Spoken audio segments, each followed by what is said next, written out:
join the panel. I'm happy to be with all of my esteemed colleagues and all of you. I'm going to cover a lot of material here. I've got 10 minutes to go through all this stuff, and I can spend probably half a day, as can any one of our panelists, on any one of these slides.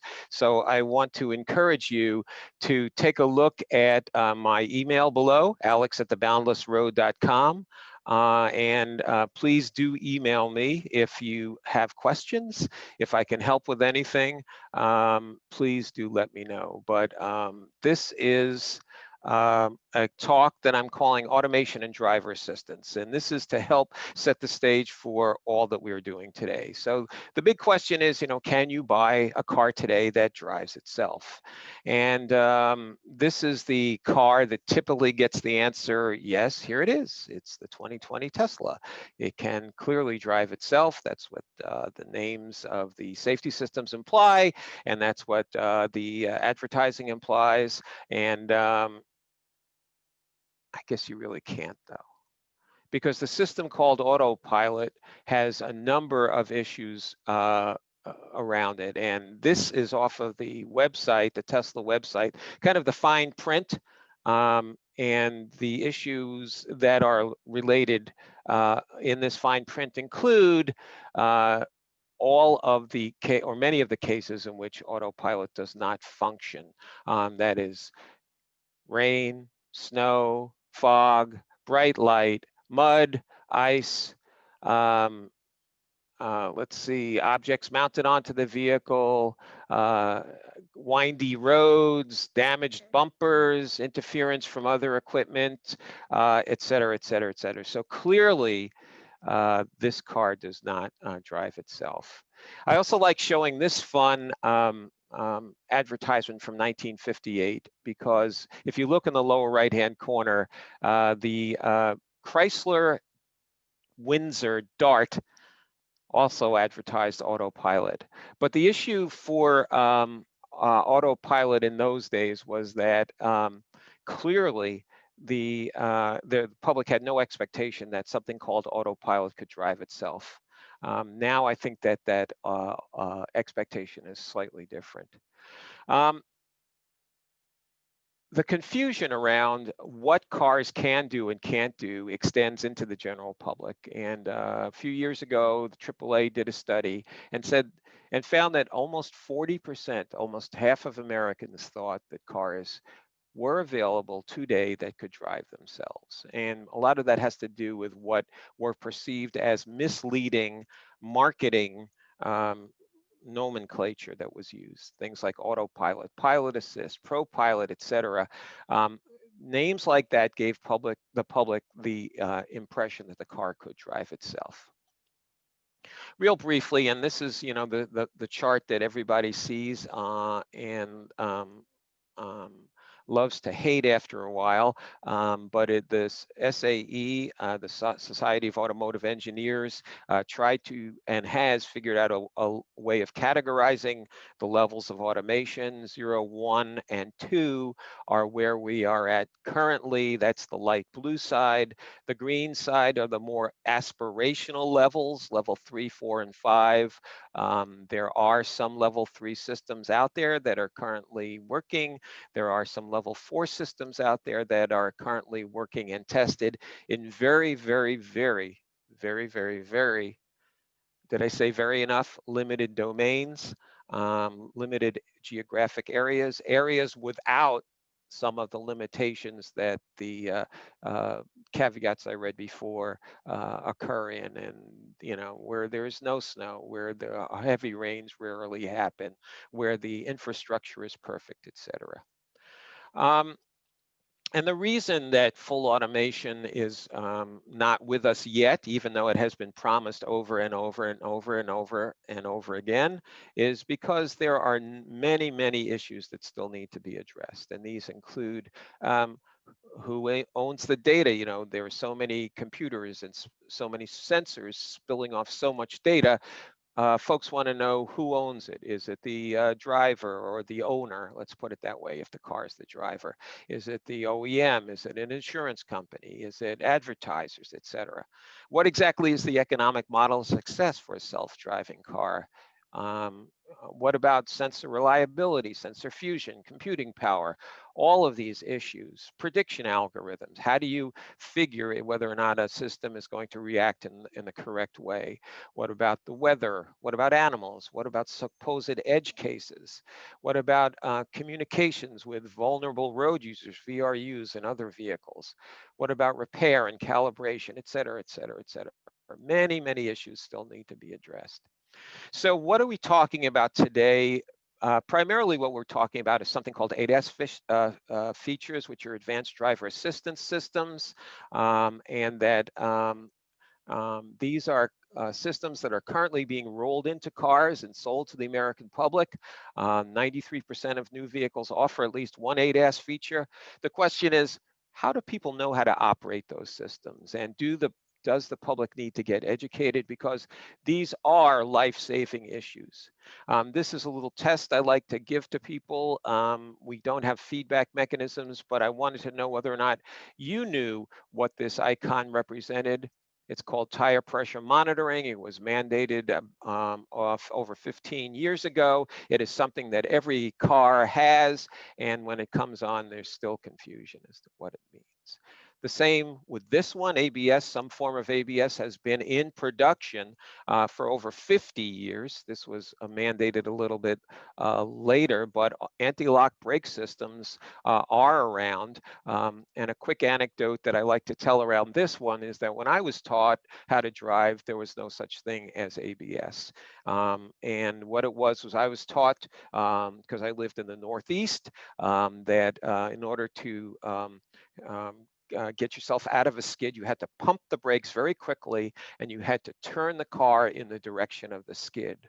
When ABS was introduced, the exact opposite is the way that you have to drive a car. In other words, you hold the pedal down because the car brakes for itself and you turn in the direction you wish to travel. Complete opposite, but nobody taught me how to use ABS systems, and nobody taught the American people how to use ABS systems. They kind of were dropped into the fleet. This one of the latest, automatic emergency braking, a very, very promising technology. The issues are that they are sold with so-called amendments or additives, which indicate that pedestrians are covered or are not covered by the system. Currently systems are sold with AEB or automatic emergency braking with pedestrian detection. The problem is that pedestrian detection, the AAA has found out, does not work in most of these systems after dark, that the systems have a lot of trouble sensing pedestrians in certain maneuvers. These are all the systems that are currently available or on the verge of being available. These are all ADAS systems. The National Safety Council, as Anuj mentioned, and the University of Iowa started about 5 years ago what has become the largest education program called My Car Does What, to try to educate all folks about what these systems are. And we know that these systems are working. We know they're cutting crashes, so we wholeheartedly endorse them. However, people have to know how to use them and use them properly, and what are the limitations of these systems. And these are some of the issues. Safety features have different brand names, they have different generic names, they have different capabilities, they have limitations which may not be intuitive or obvious, and there are standardization issues. Some names mean different things. For instance, automatic emergency braking had all of these names amongst different automakers.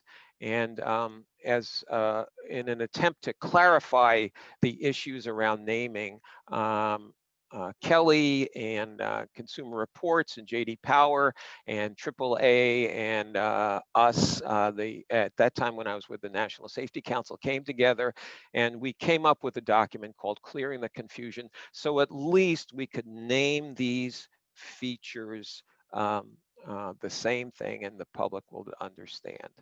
So sorry for rushing through, everybody. There's a lot there and a lot more we could talk about, and maybe we can get into that during the discussion. Thank you, Alex.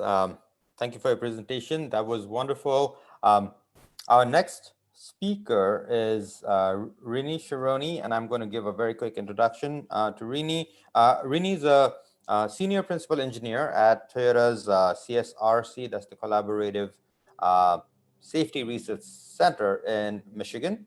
Rini has been with Toyota for over 20 years, working in active safety research, system design, data analysis.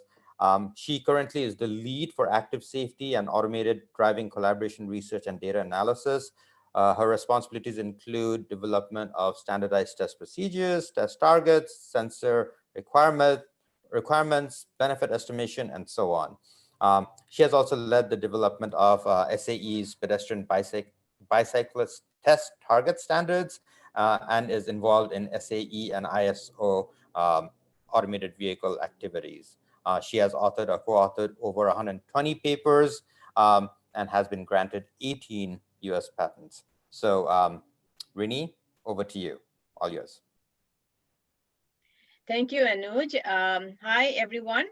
Hi from a very rainy and dreary Ann Arbor, Michigan. But hopefully our discussion won't be as dreary and it would be much more exciting. So let me start sharing my presentation.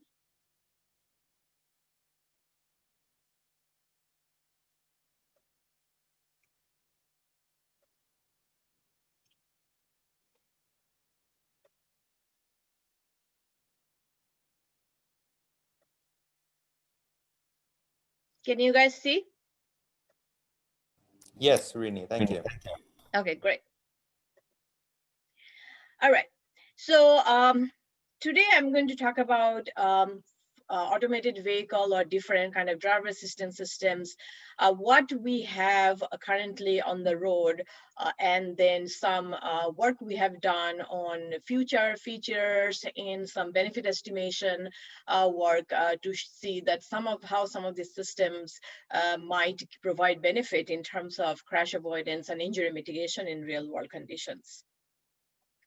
So Toyota safety technology development and deployment, we follow two paths. We follow the automated driving, different technologies, different levels, and then the popularized technology, we call it, which is the ADAS kind of features. And both of these parallel paths, done so that we can deploy more and more systems, and it can help avoid crashes and mitigate injuries.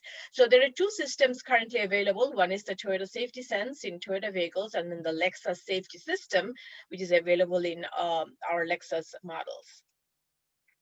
So these are some of the features available, and this is similar to what Alex talked about in his talk just before me of the different features. So currently, I wanted to mention that Toyota Safety Sense and Lexus Safety Systems are available in over 90% of Toyota and Lexus vehicles, and most of them are standard. So we did that so that this benefit could be reached across all type of make and models, and as a result, all type of consumers, even the ones which are really smaller cars and cheaper cars, because like we know that crash safety has to be, spread out across all different levels of population. So the first key feature, which is the pre-collision system or AEB, automatic emergency braking, car to car. And now we have the pedestrian detection system available in both TSS and LSS. We have bicyclist detection system available, and then lane departure alert, along with now new feature lane trace assist. So this is to enhance the lane departure allowed for roads where you don't have very, very clear lane marking in both sides. And then also for speeding issues, which David Harkey yesterday mentioned that, this speeding and alcohol continue to be a big problem. So we have added the road sign assist, so it kind of gives you the speed limit to help you slow down. In addition to that, we have ACC, adaptive cruise control, which we call the dynamic radar cruise control, and also intelligent high beam, which is also very helpful at nighttime. So in addition to the system development and research, one key thing of safely deploying different ADAS systems and doing the consumer education, the standardization, it is important to work collaboratively with different kind of organization and not just do our own work. So as a result, Toyota is involved in many different activities. And I wanted to kind of bring this up because maybe a lot of AAA members are not familiar with some of these big initiatives going on in the US. So University of Michigan has a test track called MCD, and Toyota has been in their leadership circle member from when they're formed several years ago. And this is to help, together develop kind of how the testing environment should look like, what are the safety research university side they need to do along with policies and infrastructure. So all these different things, because everything is really needed to kind of work together to enhance safety. Then another testing center called American Center for Mobility, who are not only lower speed, but they also have higher speed test track. We are also in their founding member. Then the standardization activities in the US, the Automated Vehicle Safety Consortium by SAE, where Toyota was one of the core members with GM and Ford, and now additional OEMs have joined.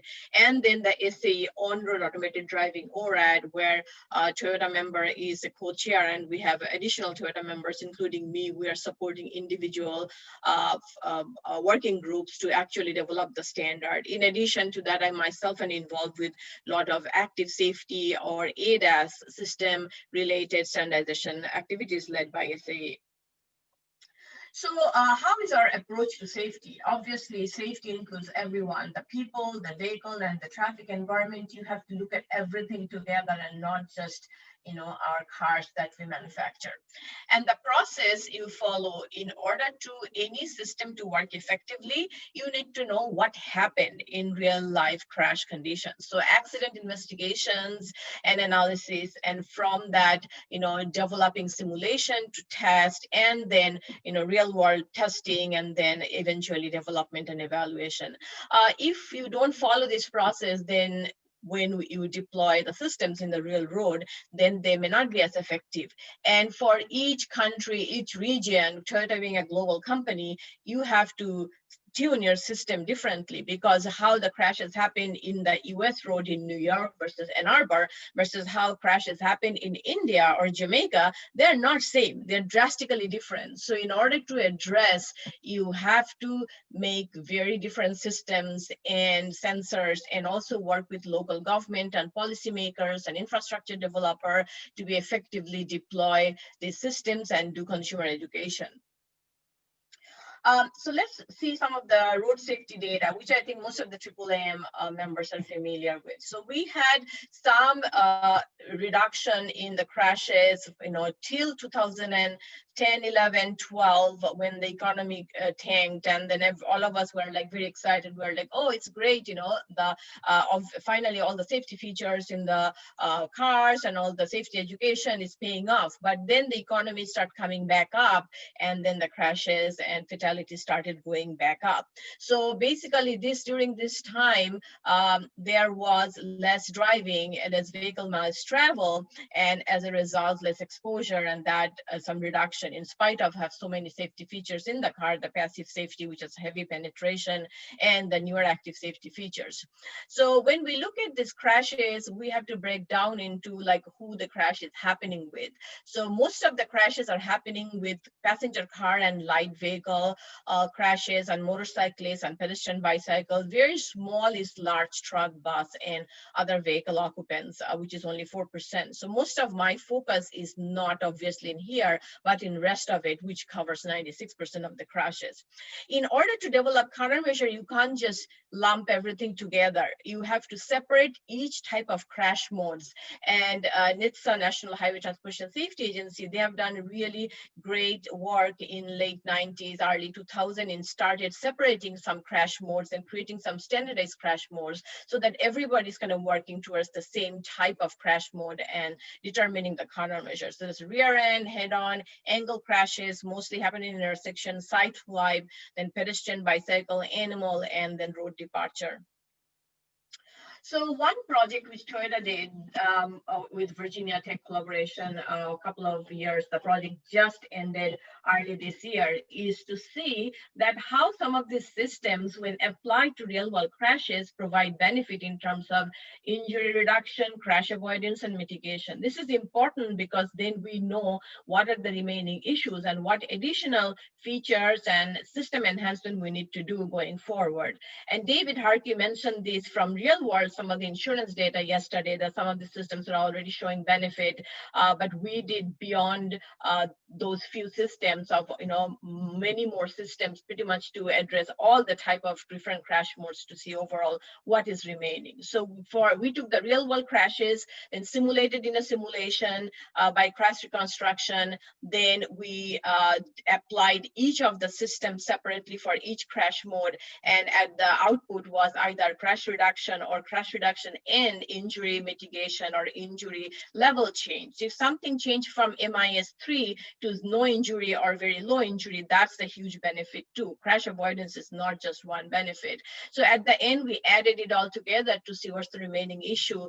And then we also did individual remaining issues, more analysis.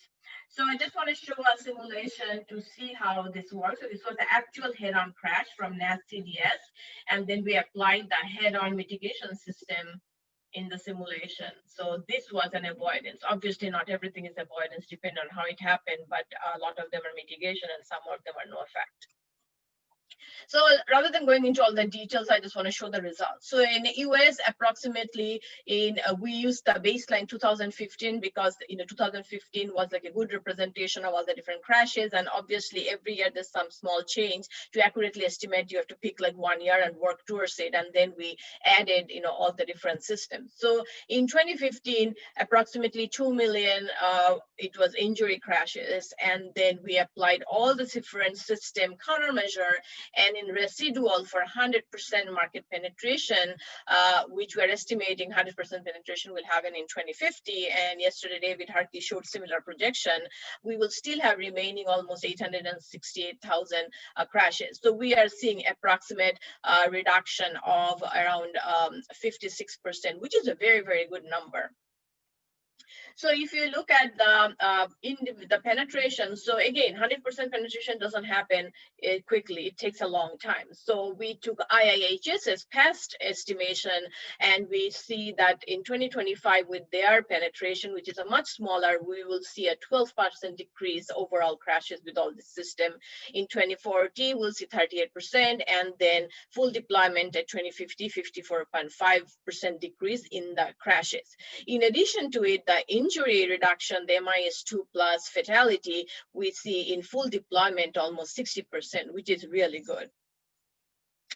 So now let's talk about some vulnerable road users. And this is also one item is right now, it's very critical in the US. We have been seeing significant increase in pedestrian fatalities and also bicycle fatality. Like pedestrian fatalities from 2009 till last year have increased by 53%, which is really high number. And bicycle fatality also increased by 25%. And a lot of these crash fatalities happen in dark. So 76%, this is all NHTSA's crash data analysis I pulled from. So dark condition is 76%. So it's really important that the systems are able to detect in dark. And then also the increase you see from the previous years, the increase is happening more in the dark than the daylight condition. So one system we have been researching to see what kind of benefit we get in the US, which is specifically targeted in the dark conditions, is adaptive headlamp system. So the system, how it works, at nighttime, it detects the pedestrian and the bicycle, and then in addition, it also has a feature in the headlamp that once it detects it, it highlights the bicycle or the pedestrian at their foot, and so that the driver can see it. In addition, it grabs the attention also of the pedestrian and the bicycle. And then we did the same process. We simulated the system in a driving simulator, had real people sit in both the driving simulator and pedestrian and bike simulator, and then see what are the benefits we are getting from only this type of system in specific. And we see up to 50% crash reduction was estimated. So this project was done with University of Iowa, his team, and also the Hang simulator, which was a different team, part of the computer science department. So let me show you. These are some of the actual simulator pictures. So this is in the driving simulator. So you see this is the person crossing, and the foot is highlighting, and you see highlighting the pedestrian standing. And this is inside the pedestrian and bicycle simulator. So we will be biking or walking and see. So because we wanted to see with real pedestrian and bicycle what benefit we get from that side too. Now let me show a video. So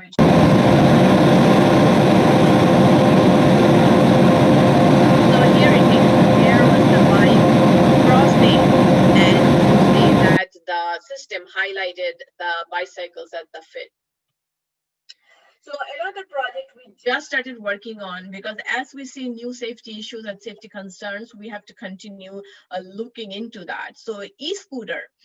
So e-scooters have becoming very popular last couple of years. From data published by some government agencies, there were over 85,000 e-scooters deployed by the end of 2018 in across 100 cities like Bird, Lime, Uber, Lyft, all sort of different companies.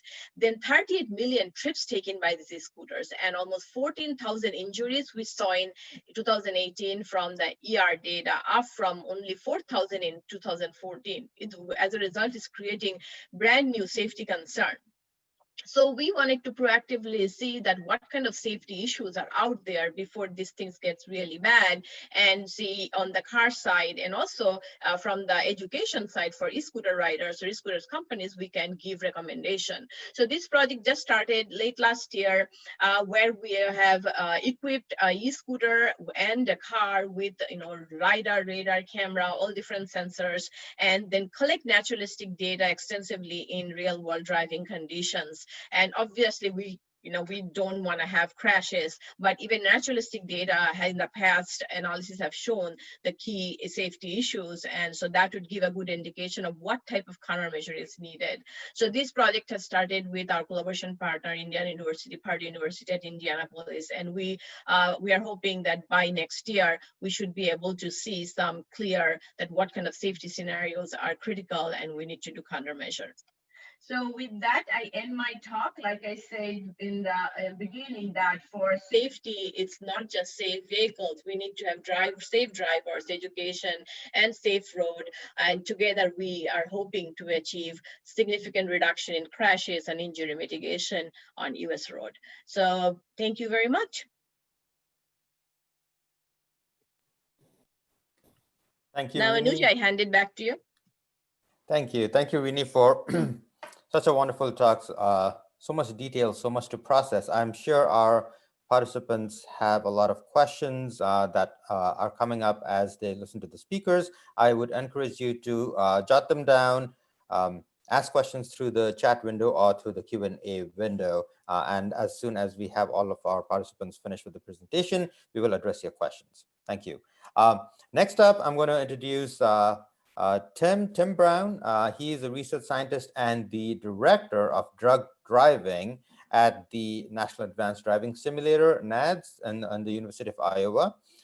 Tim has been studying the intersection of drivers, their environment, and technology for over 20 years.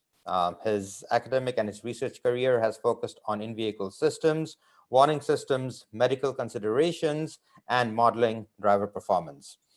He's recently worked on evaluating interaction between drivers and vehicle systems to better understand safety implications.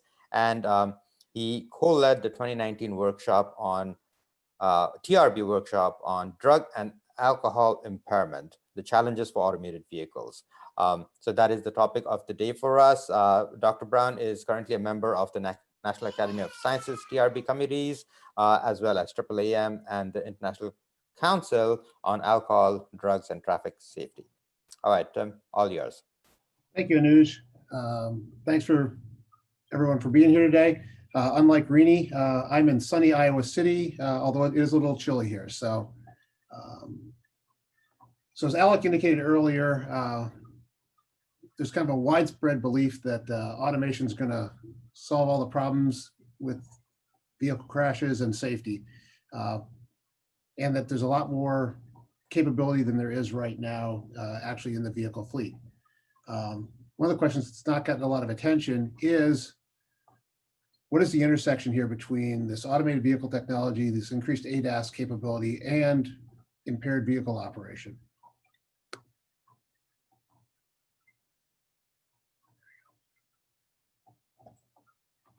And so driver impairment remains a significant concern. Alcohol impairment is a significant contributor to motor vehicle crashes. And when looking over the last 10 years or so, we see that there's still 10 to 12,000 in the US, 10 to 12,000 lives lost every year associated with motor vehicle crashes and alcohol.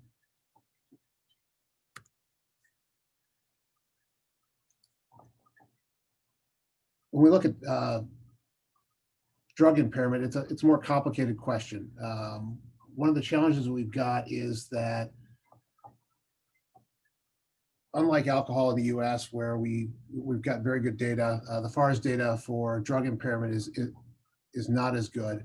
One of the things we can look at is prevalence. And I think one of the key takeaways is that over 20% of drivers in these drug prevalence survey are testing positive for some sort of drug in their system. Doesn't mean that they're impaired at that point in time. It just means that there's detectable drug in their system.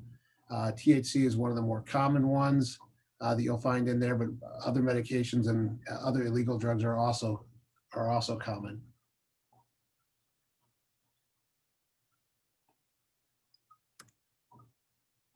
So touching on THC, one of the things we were presented last year at a poster session last year at AAAM with our research with our collaborators at the University of Colorado, Denver.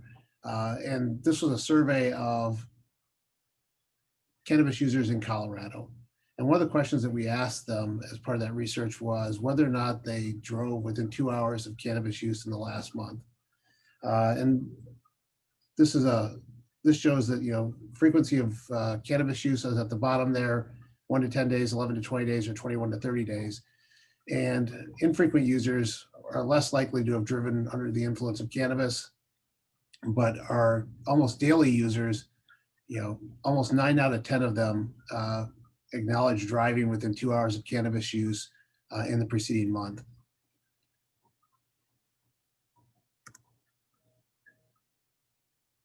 So that leads us to the question is can automation solve the impaired driving problem?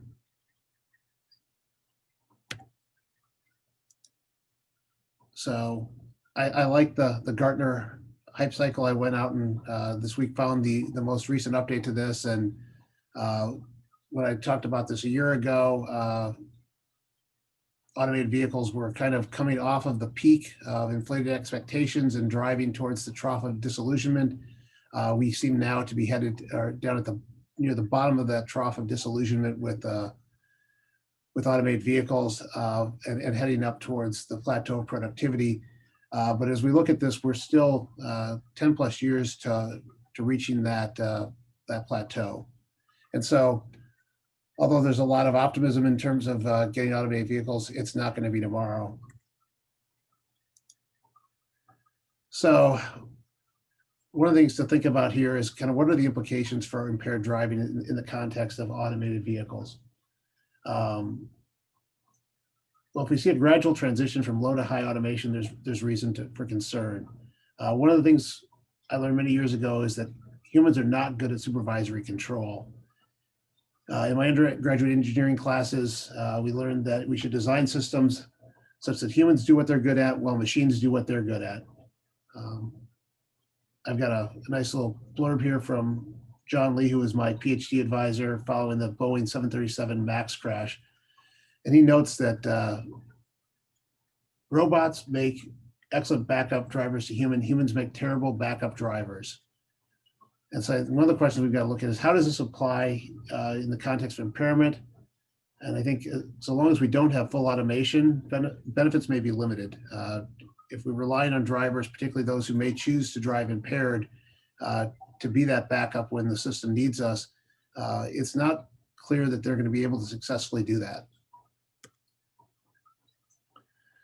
So one of the questions that this leads us to is, how do we know if the driver is impaired so that the automation can do something about it?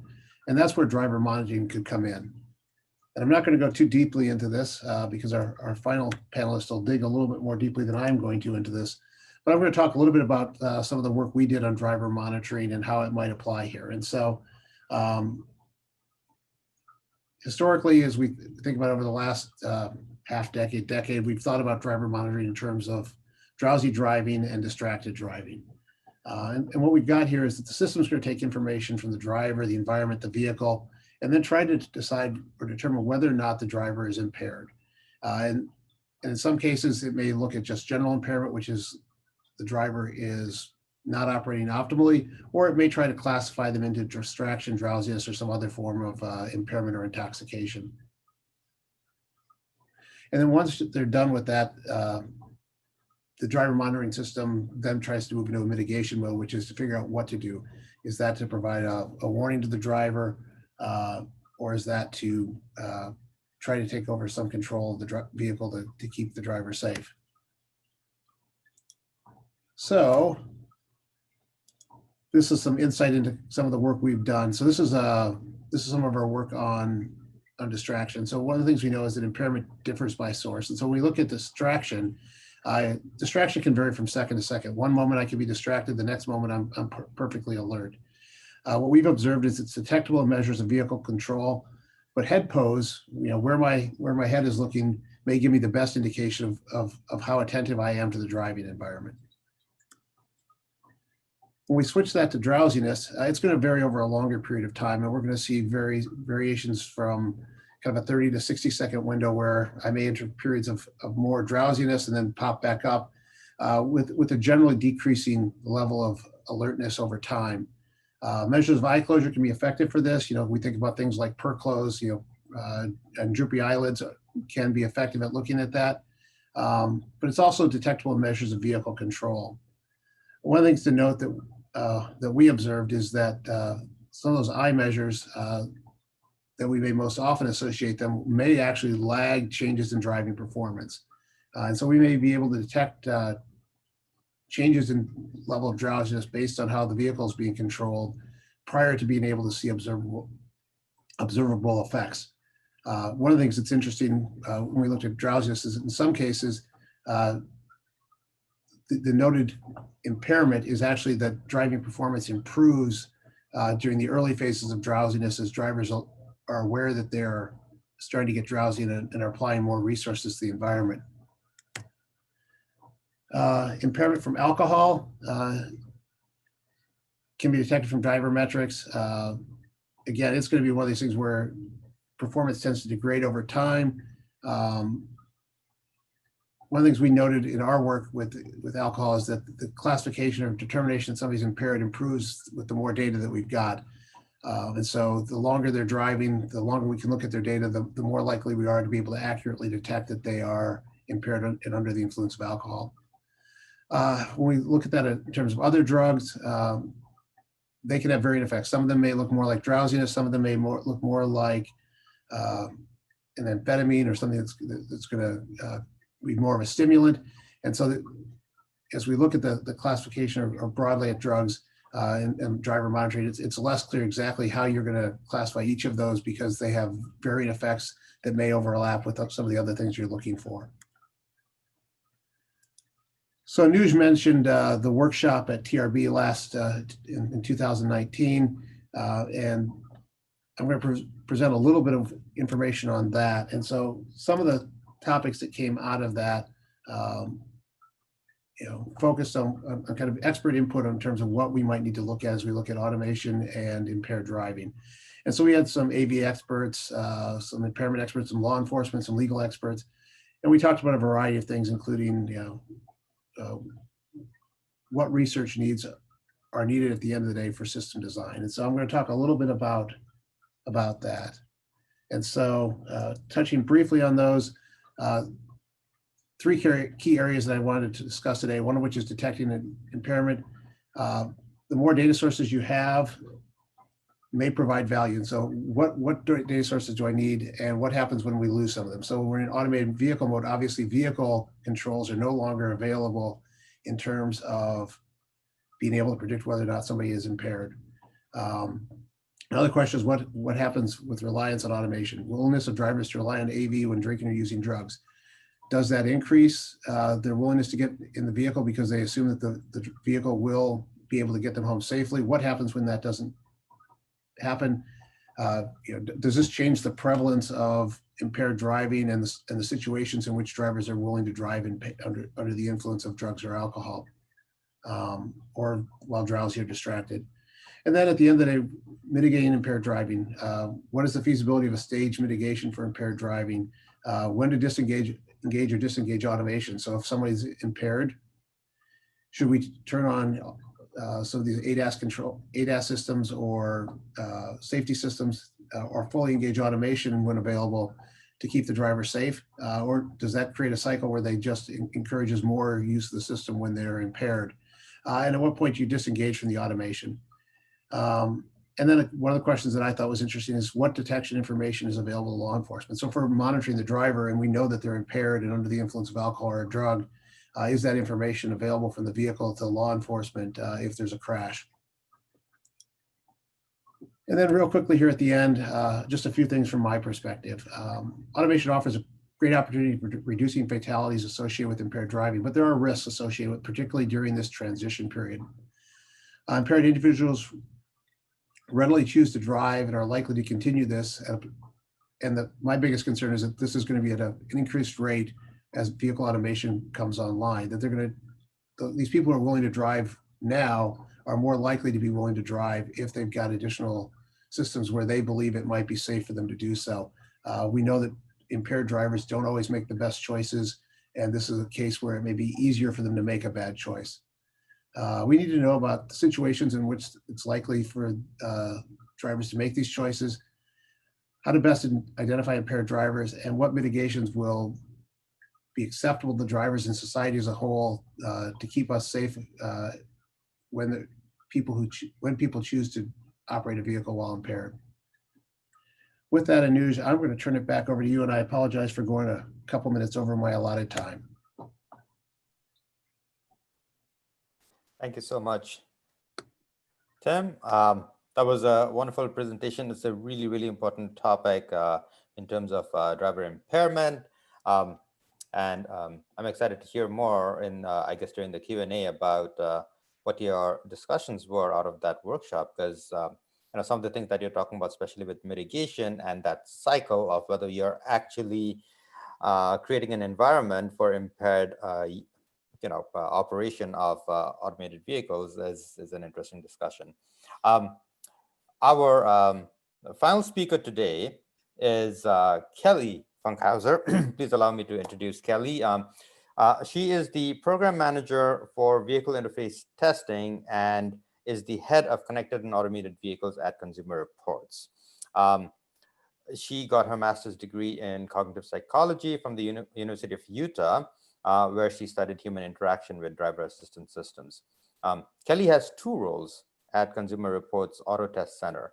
She's the program manager for vehicle interface testing, and she's the head of connected and automated vehicles.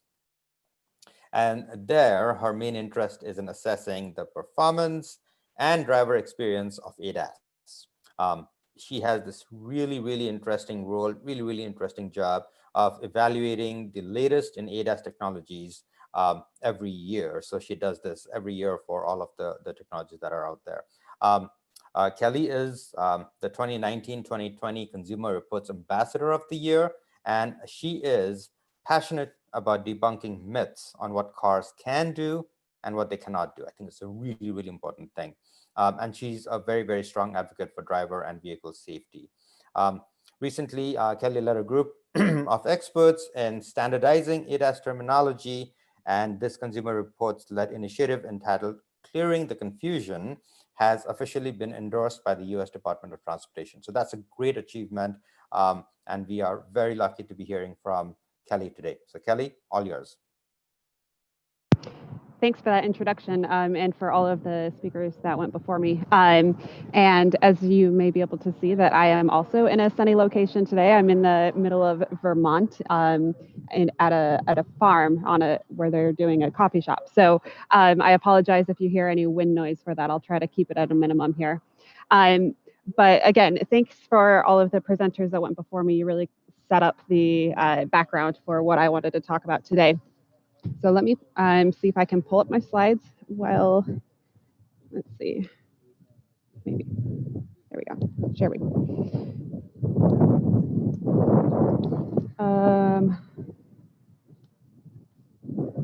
Let's see if I can share. Okay. Are you able to see these slides? Yes. Excellent. Okay, so what I would like to, well, first, you can see this beautiful picture on your screen here. This is our test track in Connecticut, where we have 327 acres. And we do all of our vehicle, tire, and child seat testing here at the track. And so my role, as Anuj introduced me, I do all of the testing on the advanced driver assistance systems and the safety systems in the vehicles, as well as all of the up and coming latest in technology, interface, and all that jazz. So that gives me quite a wide range of experience with the applications and implementations of the different systems across the market.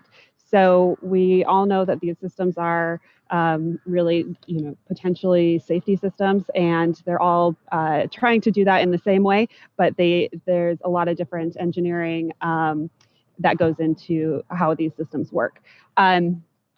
So where I would like to start is just with a couple of notes that I jotted down from the other speakers. And where I'm going to talk today is really kind of the divergence from the safety systems to the convenience systems. So as I said, the goal of many of these systems really are to prevent crashes and injuries and mitigate any of those injuries on the roadway.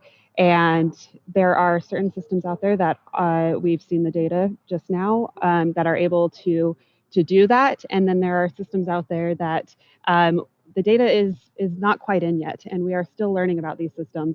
And so I want to kind of draw that line here for us to distinguish those two. And what I want to highlight is that as these systems are improving and getting better, we are likely to see a reduction in crashes, but the data that's out there really is talking about the potential reduction in crashes. And that is because we are improving the systems and changing even the sensors that go into these systems and then how they operate. And so I wanted to say that based a lot on Rini's data, actually, and her contribution to this field, we have asked for the industry to add pedestrian detection to all new vehicles on the road. And we saw a change from 2019, where 38% of the vehicles had pedestrian detection. And then in 2020, that jumped up to 61% of vehicles. And so this is really showing the benefit of being able to take the data and call for the industry to put it on the vehicles. And then we're seeing this technology roll out in the vehicles.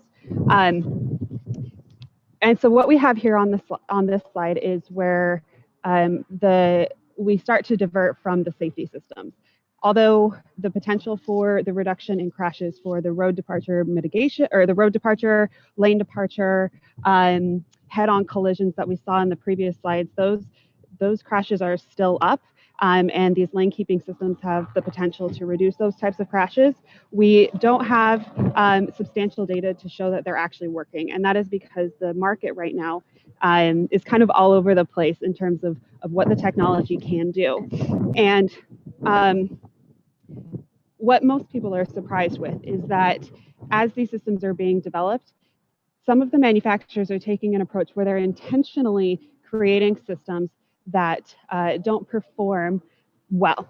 Perhaps they don't keep the car in the center of the lane, and that's intentional as a way to reduce the over-reliance on the driving system by the driver. So as the system performance increases and the system becomes more capable and competent at keeping the car in the center of the lane, we know that what happens is that drivers become reliant on the system, and sorry for the wind here, and that can cause other safety issues. And so in order to create a safety system, you don't want to introduce these unintended consequences of safety issues as well. And so there's this delicate balance of how do you design a system that can improve safety without creating new safety issues. And so what you can see here is on the top, you see these three cars.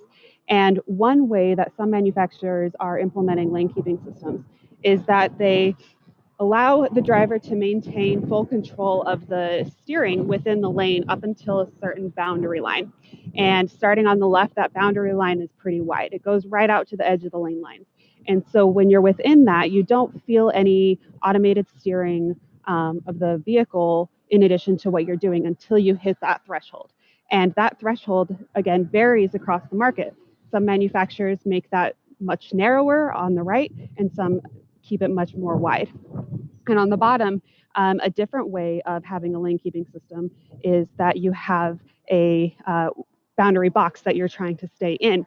And the manufacturers are applying automated steering to keep you within this. And of course, the boundary lines may be narrow or wide as well, but you have a different experience when you're driving this car. You feel as though the system is applying the steering because it is within this boundary.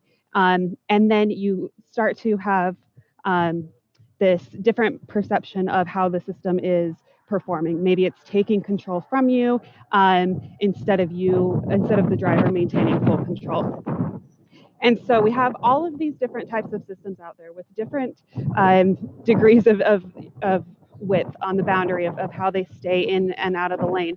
And what we find is that people actually don't really like these systems if they aren't very good. So if they don't have a very skinny band, a narrow boundary box where they're trying to keep, where the car actually stays in the middle of the lane, people don't like these systems, even though manufacturers may be intentionally designing these systems to not be very good so that people don't rely on them. So we're at this crossroads right now where we have this potential safety system that is being developed that may reduce crashes, but is being designed in a way to not cause other and unintended safety issues, but also people may not like it if it has the backup there to make sure that you're not over relying on these systems. So just wanted to set that groundwork there as I go through these slides. So most people think that any of the automated steering systems that they have in their car are trying to keep them in the center of the lane. This is from some data a couple of years ago that show that systems that maybe have a wider boundary box and kind of ping pong you within the lane or don't apply any steering until you've departed the lane, people still think that those are lane centering type of systems, which I completely agree with because it doesn't make a whole lot of sense to have a system that's not trying to push you back into the center of the lane. I wouldn't necessarily understand what the goal of that system is. But what is most important is when interacting and designing these systems, it's most important that the driver is able to collaborate with the system. So this definition and recommendation here is from Euro NCAP, who I work very, very closely with in testing all of these systems. And they just came out with a release a couple of weeks ago where they ranked the performance of these systems based on a set of criteria for performance and capability metrics as well as safety standards. And so this is a statement that we absolutely agree with, where the driver absolutely needs to maintain full control of the vehicle, and it should be more of a team effort than the driver or the vehicle taking over control. And that is achieved by having this kind of degree of freedom of a looser steering wheel perception when you're driving the vehicle in the center of the lane, rather than having to fight the system. And so on the bottom of the screen here, you can see that this car is attempting to avoid perhaps a pothole or a cone in the lane here. And we have found that drivers really desire the system to stay engaged while they are maneuvering, while they are collaborating with the car and trying to go around a pothole.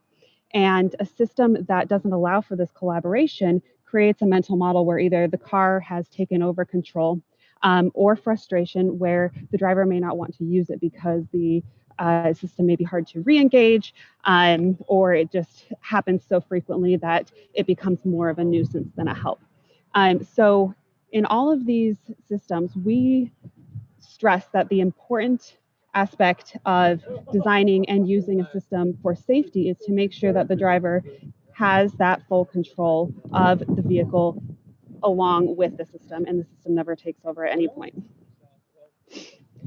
And so, again, going back to all of these automation systems and driver assistant features that we're trying to add, we're trying to reduce the fatalities and injuries and crashes on the roadway.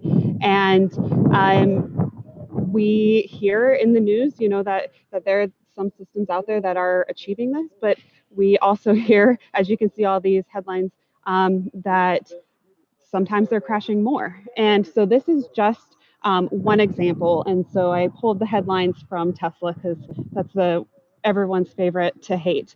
And so as you can see on these headlines, they're very profound.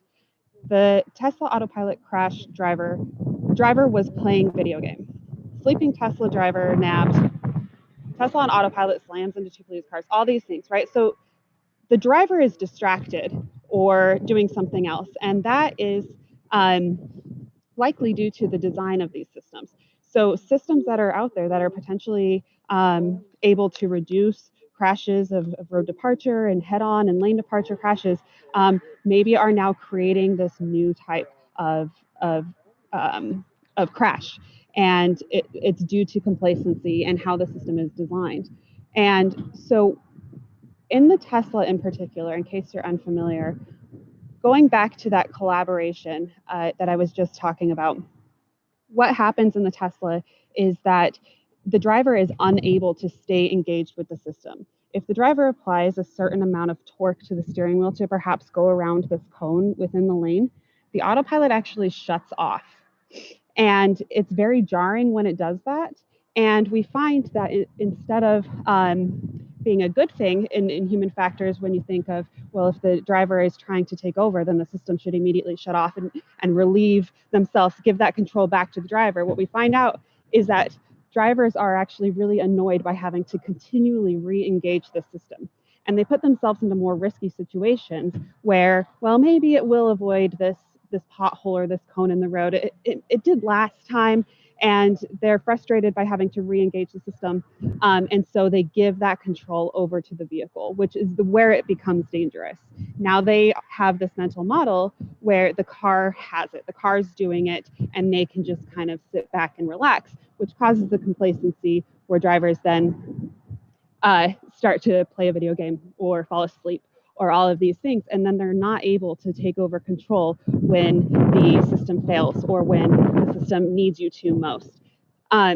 But what I point out in these headlines here is that this is a design of the system and how people use the system, and that is really the issue with the system. If the car were to allow the driver to collaboratively steer and drive with the vehicle, then they will stay in the loop and have a better chance of maintaining situational awareness of their surrounding, and then have a faster reaction time if they do need to take over.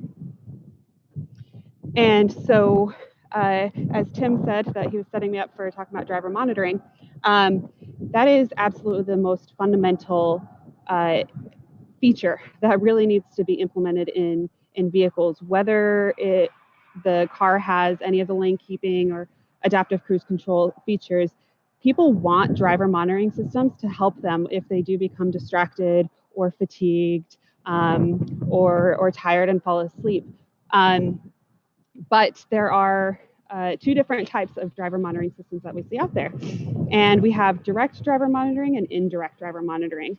And what we have seen in the industry is this indirect type of driver monitoring where vehicles are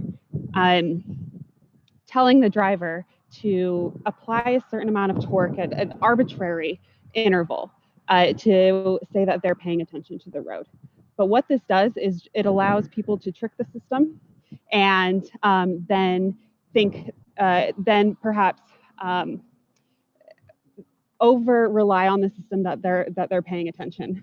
And so without the direct driver monitoring, there's really no way to ensure that the drivers are actually awake. And we see that again with those Tesla headlines that I was just showing you. It's really easy to trick the system by resting your hand on the steering wheel, and the system thinks that you're applying enough torque and you could be asleep at the wheel, and you're not actually monitoring the roadway.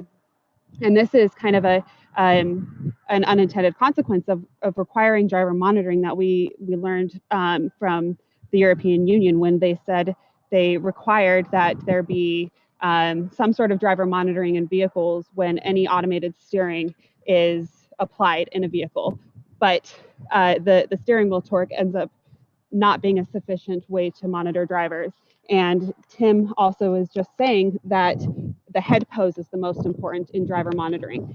So having a direct driver monitoring system to even make sure the driver is awake and looking at the head is absolutely the most important thing in any of these systems, to no matter what type of driver assist feature or level of automation is being used or available in the vehicle. And one thing I just want to end on, and I know there's probably going to be a lot of questions that I set up here and left unanswered, is that it's really important to remember that although these systems the goal of them is to improve safety, not only does the implementation matter in the vehicle, but also we need to keep in mind that these sensors are also going to have issues. The sensors themselves are going to degrade. The sensor fusion, how they're integrated within the software of the vehicles. Perhaps you get into a small fender bender and you ding your bumper and your radar now needs to be recalibrated. All of these things are going to change the behavior of the systems in the cars.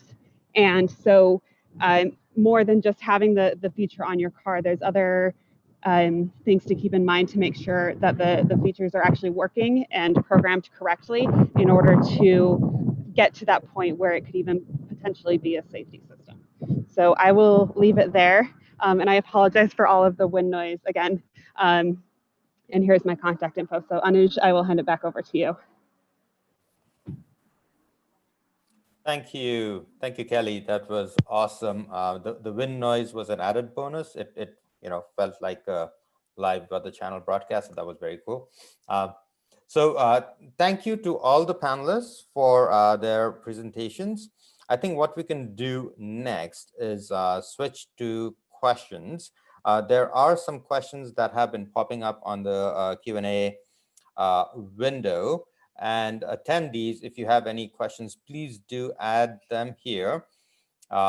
If I could invite our panelists to return, and we will start addressing the questions. I think between Aditya and we can start asking the questions of the panelists. So also, I just wanted to, for those unfamiliar with, I don't think there's anybody in this world unfamiliar with Zoom right now, but if you're unfamiliar with the Zoom Q&A seminar things, you can upvote your questions. So if there are questions that you already see on the Q&A, please upvote it if you want to hear a response to that, and that way we can address as many as is popular. All right. So how do we do this? Should I just read out a question then? And I think we could start with the first one. maybe I can read this out. I think this question comes from Skylar Lawrence from Toyota. So on Tuesday, David Harkey talked about the need to have a safe systems approach to improve traffic safety. So what role does or should the infrastructure, for example, lane lines, play in the deployment of ADAS technologies in automated driving systems? I guess it's not specific to a speaker, so if anybody has a preference, you guys can jump in. Hi, this is Alex. Do you mind if I take a crack at this? Okay, so safe systems is the concept that human beings will make mistakes, and that the infrastructure needs to help plan and mitigate those mistakes. And the we view the elimination of crashes as a three-pronged event. One is the safe systems approach. The second is that automation be implemented, and the third is that the traditional countermeasures and interventions occur. All these have to happen. But to answer the question specifically, ADAS systems are not going to function well if the infrastructure is not up to snuff. And so we're talking about, what are there lane markings? Are there, are there traffic lights? Are there bike lanes? Are there, potholes? Are there, what are the issues that have to be maintained in a traditional infrastructure environment and in involving infrastructure environments? The last point I'd like to make is, I do not believe, this is my personal belief, that we will get to a point of significant automation level advancement until we have some kind of vehicle-to-vehicle communication. And that can only occur when the infrastructure allows for that, whether that be over the DSRC, 5G, a combination of them. We're not going to realize the promise of full vehicle automation until vehicles can talk to one another. I'm going to echo everything Alex said and more. So, how does the role of infrastructure play into this? I mean, if you improve the infrastructure for people, then it's going to improve it for automation systems. If you improve it for automation systems, it's going to improve it for people as well, right? So if you're increasing perhaps the width of a lane line, or the contrast of a lane line, so that these camera systems or any other sensor can pick it up, that's going to improve the safety and ability for people to see the contrast in those lane lines as well. So improvements to infrastructure, always good, and the benefits of updating infrastructure for the automated systems are definitely going to help those that don't even have these features in their vehicle. And the communication is absolutely the most important thing.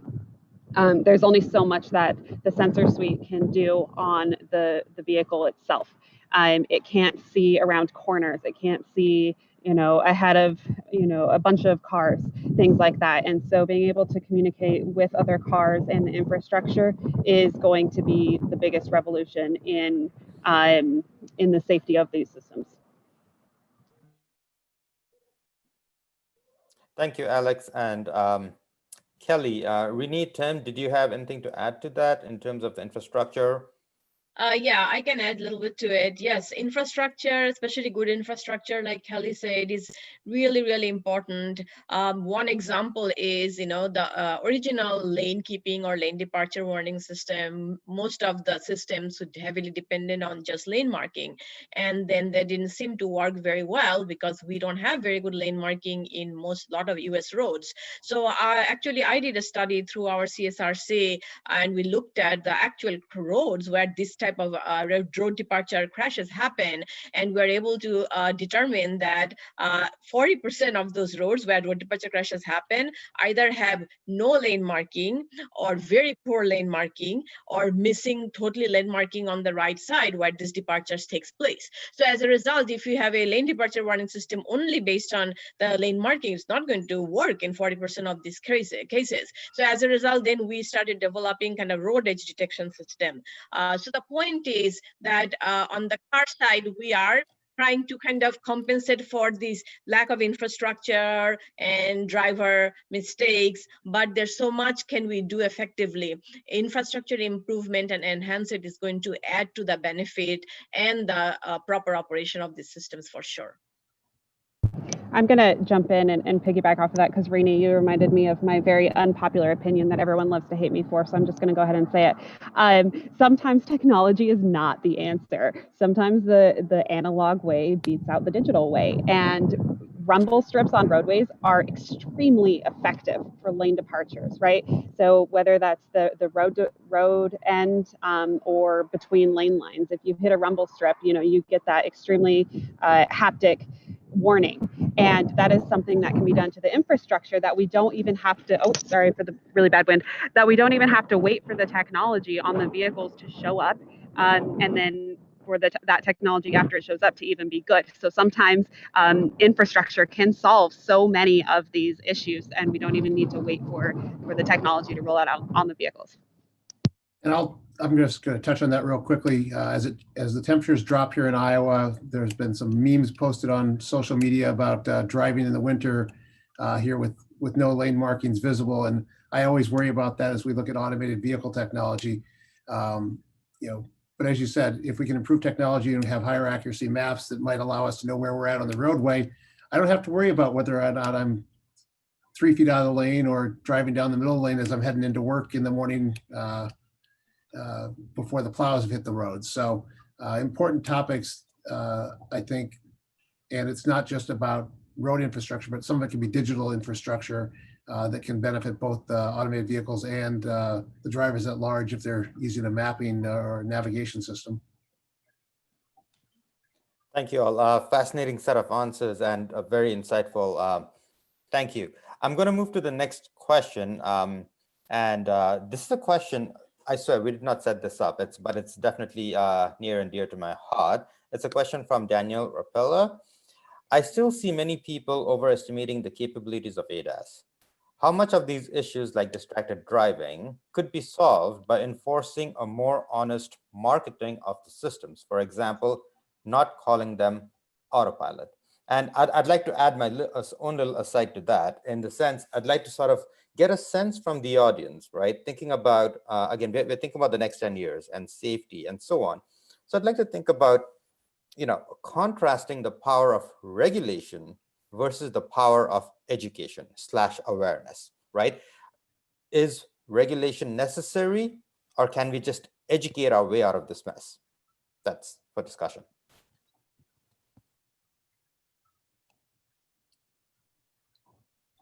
We'll all jump in here at the same time. Anuj, I think it's a complicated problem. And one of the challenges is that, 90% of drivers think they're above average. And as we go through it, everyone kind of thinks that they can handle the situation. I think educating away that internal bias is a hard thing. And so I think there has to be a balance of regulation and education. Here in Iowa, we were a late adopter of distraction cell phone laws, and people readily use them right up until the point where the law changed. And so sometimes the regulation has to lead the direction of the education or reinforce that message that, yeah, we're not just saying it's bad, it really is bad, and it's bad enough that we're gonna make it against the law while driving. I'd also like to add that, we forgot a crucial E, kind of the enforcement. We can't rely on people to do things in their own self-interest. Unfortunately, 50% of roadway deaths today occur to folks who are not buckled in, as this audience knows, better than anybody probably. 50%. Does anybody else find it astounding that we have been educating the public about the dangers of not wearing a seatbelt for decades, and still 50% of the fatalities occur because people are not wearing seatbelts? We do have a very high seatbelt rate. A lot of that occurred because of education, click it or ticket. Ticket sounds like enforcement to me. Regulation. We've got a lot of primary seatbelt laws, a number, unfortunately, of secondary seatbelt laws, secondary enforcement, and we still have one state, believe it or not, that does not require the use of seatbelts. So it's a combination of the three E's, as they say. Yeah, I'll jump in and agree with that. But regulation can really only take us not all the way. It'll take us, it'll improve the adherence, but it doesn't take us all the way. So if you tell people to wear their seatbelt or tell people to not use their phone in the car or be distracted, some people will adhere to that, especially if there is enforcement, a ticket, things like that. But then some people will just find a way to get around it and now move their phone out of view, right? And so now they're looking down at their phone instead of having it within the field of view, which may even be worse. And so, that's why there needs to be so much more research into the design of these systems that innately create this behavior, right? So whether that's a driver monitoring system or just any other type of display or interface within the vehicle, it's so important to design it in a way that makes people use it in the correct way, but also doesn't allow people to misuse it in that way as well, because regulation can really only take us so far. And especially in this climate right now, I think that NHTSA has only been able to get a fraction of their recommendations and regulations through in the past couple of years. And so more than ever, it's the engineers and researchers that need to drive kind of the safest way to design these systems so that regulation can kind of play a backseat. And sorry, I'm afraid I might have I might have hijacked the question a little bit, because there was a question about marketing as well, right? So how much of these issues could be solved by enforcing honest marketing of the system? Would anybody want to hazard a couple of lines on that? I love that topic, because I think from my perspective, automotive marketing has always been aspirational, right? You buy the new car, you get the girl, you get unfettered access to the most beautiful scenery in America. The idea that you buy something and it gives you all of these benefits, I think is kind of baked into the way automotive marketing has happened. And there are certainly, or there have been in the past, federal agencies that if any product manufacturer made unsubstantiated claims, that advertisement had to be taken down. Whether or not that is being enforced currently, I don't have insights into that. I think that I personally would like to see marketers be more realistic about the capabilities of their vehicles.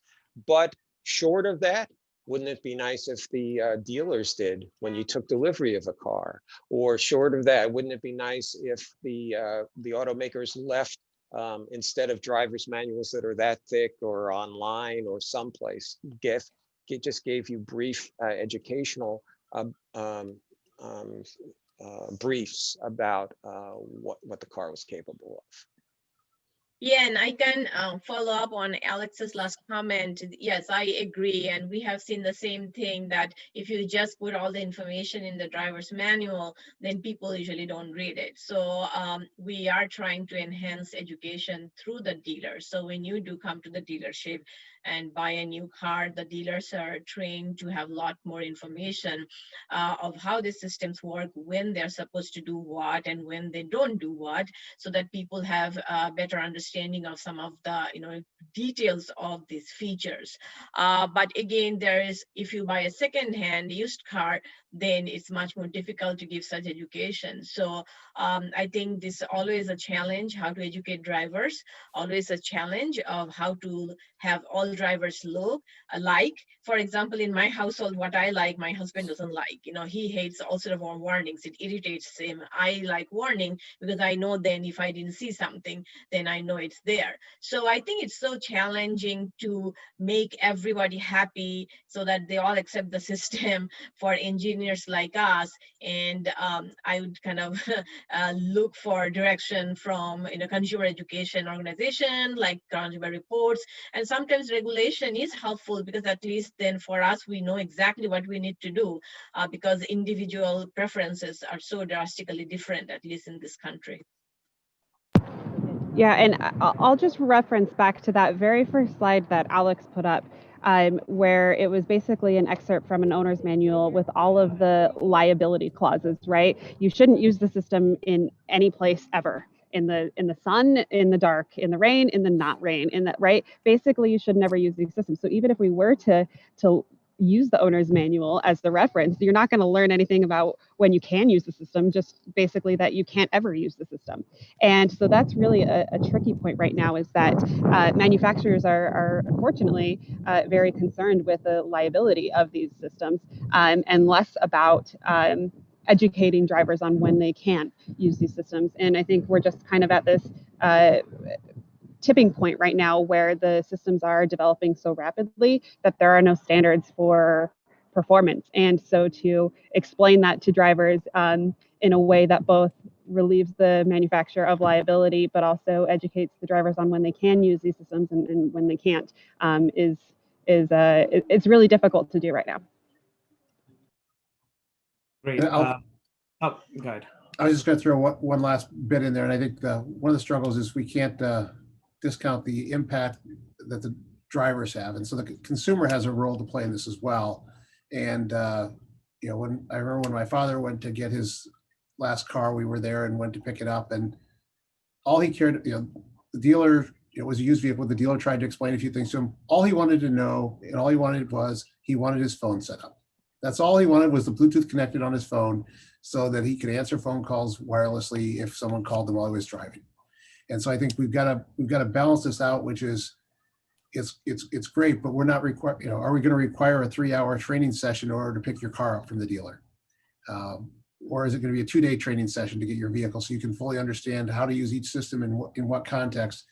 And I think that's somewhat unreasonable. And I think, and I don't remember if it was my current vehicle or the previous one, there was an app for it, and there was some introductory stuff. In order to get to the fun stuff that I wanted in the app that interacted with my car, I had to actually go through and listen to some stuff in there. And it just had some very high level stuff. But, I was willing to invest the time in it because I really wanted to get to the point where I could use the app so I could start my car remotely. So there's other ways to do it that may be useful in terms of building it into things that the drivers want to be able to do. Great. Thanks, Tim. That's a good segue into jumping into a vulnerable road users. This is a question from Dinos from Cybex. So the question states, some of the panel members mentioned vulnerable road users, but we've not heard about specific occupants' children. What are the panel's views on the challenges and opportunities for child safety in highly automated vehicles? For example, new seating positions, layouts are likely to have implications for child seat positioning, orientation, and ultimately performance. So how can we avoid, say, unintended consequences based on seating positions for children? And how do we sort of build that into systems design for interiors and safety? So one feeling that I have about children, child passengers, has to do with heat stroke. And that has to do with the fact that many of the OEMs now are finding novel solutions with these systems to warn drivers if they have left their most valuable belonging in the back, and that would be their children. And so hats off to those folks who are working on that information. As for novel seating positions, I think the jury is still out. I don't know what has been approved. I don't believe any of these have been approved for deployment or yet, so I'll leave that to others. Yeah, at Consumer Reports, Emily Thomas is our child safety engineer, and she is very much looking into the efficacy of these rear seat reminders for child safety.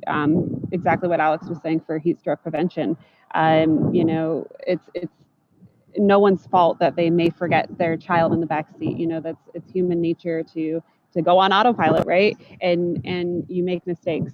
And so that is one of the safety features that we absolutely recognize and are calling for manufacturers to implement, is this very relatively easy software logic, where if you open the back door or any of these types of things in a certain order when you're parked, then it will alert you that to check the back seat. And those are amazing ideas. And in terms of the novel seating arrangements, yeah, I don't believe anything has been approved. There certainly hasn't been much crash data to show that changing the seating arrangements in any vehicle is safe. That would definitely involve a lot of research and development in terms of relocating airbags and things like that. And I would say we're pretty far away from that, considering there isn't even a standard for a woman crash test dummy right now. And so I would love for us to even get that baby step, and here we are in 2020 without that. So in terms of looking at the safety and of reconfiguring the inside of a vehicle, I think we're pretty far away from that.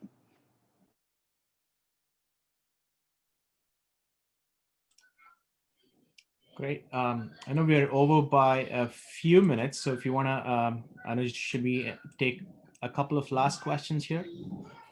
It looks like our attendees are still around. So if our panelists, would you be able to spare a couple more minutes so that we can get at least one more question? Okay, that's wonderful. Thank you. So maybe at least one more question, and then if and then we can wrap it up. So let me get to the next question that's up here. This is from Krister. Clearly, driving performance metrics cannot be used to detect fatigue or alcohol use in a vehicle with ADAS, such as ACC and lane keep assist. So which indicators would you recommend in an automated or assisted vehicles? Can alcohol impairment be detected with a camera-based system? And I think this comes in, both for impaired driving as well as for, impairment with the broader definition of fatigue, distraction, and so on, and the discussion about driver state monitoring comes in. So I think this is a nice live question for everybody. I'll go ahead and start. I think it's a very good question. And I think one that's going to take more research. But obviously, when you think about impairment in general, the question is, what information can we extract out of a camera-based driver monitoring system? Can we gather head gaze, which may help us with distraction?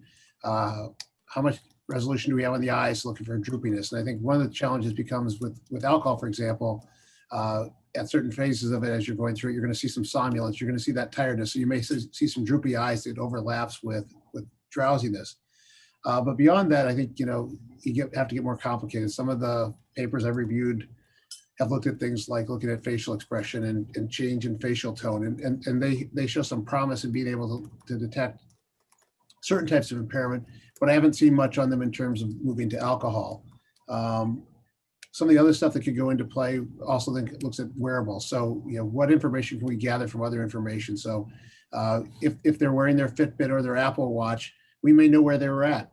Did they spend, can I detect with my Fitbit whether or not I've just spent the last 2 hours drinking beer in a bar, because it knows my GPS location and it knows that I was in watching something at Buffalo Wild Wings for the last 3 hours, and my hand kept going up and down. Does it know I'm parked in front of a bar and I've been there for 4 hours? And so even if I don't have that, can I infer that there's an increased likelihood? Cars are smart, and sometimes they're smarter than they ought to be, and sometimes that intelligence also annoys you. As I started back to work, and I get in my car in the morning, it still doesn't realize I want to go to work, and I get in my car at midday and it thinks I want to go someplace.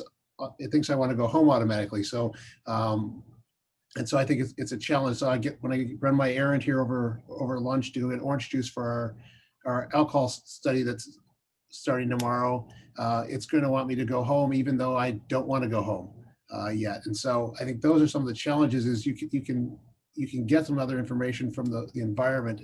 If you look at my slide where we had all this information at the bottom, I think the question is, how do you sum that all up? And sometimes that information is going to be available, and sometimes it's not, like that vehicle control. But when we've got automation available or automated technologies available, I think knowing that my driving performance is degrading is an important tool for looking at saying, I may need to engage lane keep assist or adaptive cruise control to keep the driver safe, even though they might not have chosen to do it. And Rini will probably have some insights on the dangers of doing that from an automotive standpoint, but I think we need to look at some of those research aspects of it to see under what circumstances could that work. So I think that that is exactly the most important thing to remember is that, we can require or even regulate, interlock devices or whatever to start your car all day, but people aren't going to want that. And so it's important to remember that there needs to be some sort of a trade-off reward for using it, right? And so my personal opinion is that the future of safety and ADAS is really in this reward type of a system where if I have a driver monitoring perhaps camera that is looking at me and it knows that I'm starting to get drowsy, it's going to help me by having a closed loop system where it's taking that feedback about me being tired and then perhaps making warnings earlier or helping me more with something where I may be lacking. And then that makes me want to use such a system like a driver monitoring system because I find that it's now rewarding me. But putting something on as a nanny or as a penalty is really tricky to do, even if it's the safe thing to do, because people don't like them.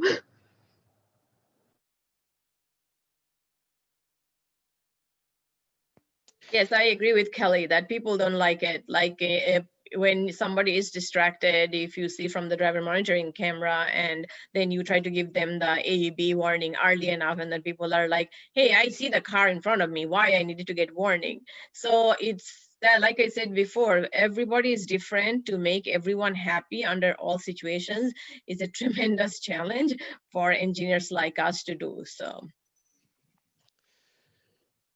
So my thoughts on this are that, cameras are one system. There are other systems that detect drowsiness potentially or impairment on some level.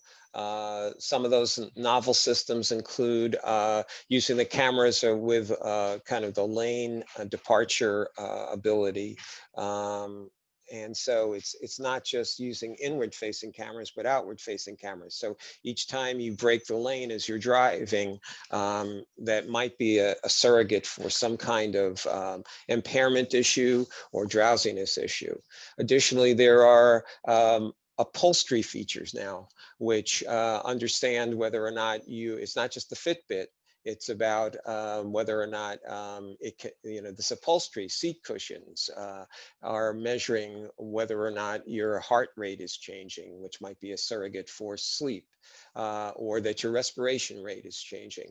So the technology is improving, and there will be new technology which is invented well into the future. The last point I'd like to make is that yes, we want to incentivize people, and currently insurance companies are experimenting with those incentives. And so you're plugging in.